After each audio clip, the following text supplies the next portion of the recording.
အခုဖတ်ပြမှာကတော့မောင်စုရှင်ဘာသာပြန်ထားတဲ့အတီအမွာအရေးမထားဖို့နီးလန်းတရားတွေကအပိုင်းစနစ်ဖြစ်ပါတယ်။အပိုင်းစနစ်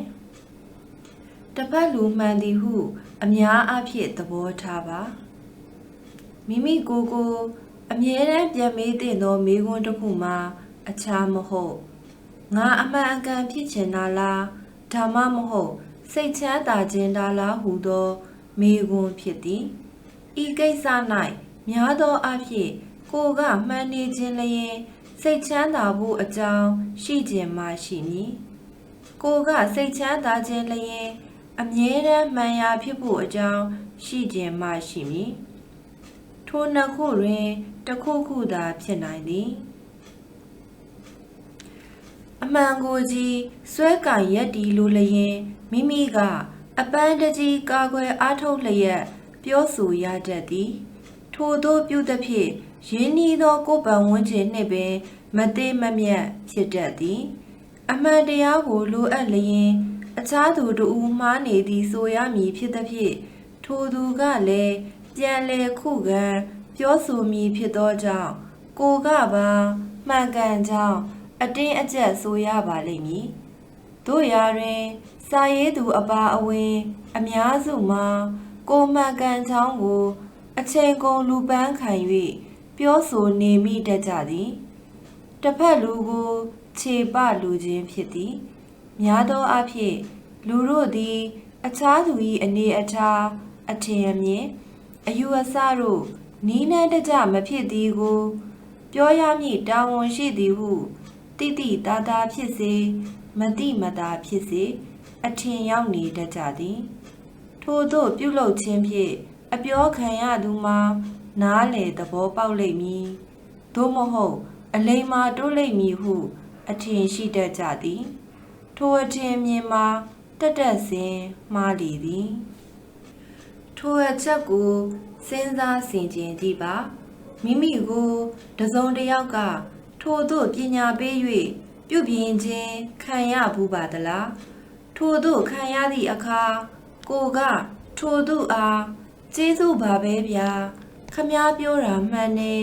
ကျွန်တော်မှားသွားကြောင်းသဘောပေါက်ပြီးမိတ်ဆွေကြီးတော်ပါပေတယ်ဟုပြောဘူးပါသလားသို့မဟုတ်ကိုတည်သောသူတစ်ယောက်ကိုပြုပြင်အကြံပေးလိုက်သဖြင့်သူနှင့်ကိုနှင့်သဘောချင်းမျှလျက်သူကကျေးဇူးစကားဆိုဘူးပါသလားကျွန်ုပ်တို့အားလုံးသည်ကိုယ့်ရဲ့တည်မှုကိုတပားသူကလေးစားထောက်ထား၍သဘောပေါက်စေခြင်းဇာတိကြီးဖြစ်လေသည်ကိုပြောသည်ကိုသူတစ်ပါးနားထောင်နားဝင်၍သဘောပေါက်စေလိုသည်မှာလူတိုင်း၏ကြီးမားလှသောဆန္ဒနှင့်စိတ်ထားပင်ဖြစ်သည်ထို့အပြင်ထိုသို့မိမိအပြောကိုဂယုတဆိုင်နားထောင်သူအားလည်းသဘောကျတတ်ကြပေသည်ထိုသို့မဟုတ်ဘဲဆရာလုပ်၍အကြံပေးသူမျိုးကိုမနှစ်သက်ကြပဲရှောင်ချလိုကြသည်သာဖြစ်လေသည်ဤသို့ဆိုသည်ဖြင့်အမှန်အကန်ဘက်ကဘယ်အခါမှယက်တီခြင်းမပြုရဟုဆိုလိုသည်မဟုတ်တခါကြရန်အချို့ကိစ္စများတွင်ကိုယ့်အဖို့ရိုးရိုးသားသားမှန်မှန်ကန်ကန်ယက်တီလိုသည်သာဖြစ်သည်ဥပမာအားဖြင့်လူမျိုးရေးအစွဲပါသောဆွေးနွေးပြောဆိုမှုကိုဤအတိုင်းလက်ပိုက်၍ငြိမ်သက်စွာနားထောင်မနေသင့်ဟု